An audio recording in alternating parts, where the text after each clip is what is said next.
Okay, last week I showed you how to wash the gourds, disinfect them, soak them, scrub them with a pot scrubber. It takes approximately a week for them to dry out thoroughly because the water it soaks through the shell. You gotta let the shell dry out thoroughly so it's nice and hard before you actually saw into it. In order to make masks, I have to cut this. I have to cut the bottom off, and I have to cut all the way around the gourd. Now, some things that I do before I cut is I have to have safety equipment. I need to have, first and foremost, something to protect me from dust. Okay, there's no more mold, but there's a lot of dust on the inside of a gourd. As you can see, I've already cut one open. This one's somewhat clean, but this is what it looks like inside. There's pulp and seeds. And you breathe this stuff too long, it's like when you start scraping it out and sanding it out, it's like, I want to say sawdust, but only like 10 times finer. And it'll irritate your nose and throat. So if you have allergies to dust or mold, you always want to make sure, especially if you're going to work with gourds for a long time like I do, that you have a mask. And this mask in particular has holes, like a thing so when you breathe in it, you don't fog up your glasses. So I'm going to put this on.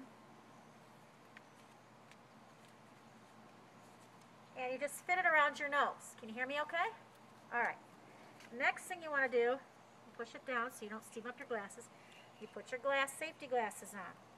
And then you want to wear gloves. I like the kinds that go up high on my arms so that I don't get dust all over my skin. Okay? Then you need several tools. You need an X-Acto knife to make an initial cut. And you have to be careful of that because the knife slips a lot.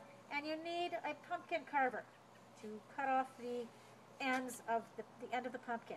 If you try to take the gourd saw, which is this little mini jigsaw, and cut through this here, there's a lot of pulp. And what will happen is you'll break your blade. And I learned that the hard way. So I'm going to go and show you. Now when you cut, you want to cut on a flat surface with some of this, I don't know what you call it, kitchen drawer stuff. It's like a rubber. And you cut straight down so you don't hurt yourself. Sometimes the blade will come right out of there. But you want to make a hole wide enough so when you stick your gourd saw in, you can just cut right up. Now I usually cut right in here because the gourd saw can't handle these heavy duty curves. And I usually cut here because there's a lot of stem and pulp in here too, and it'll also break your gourd.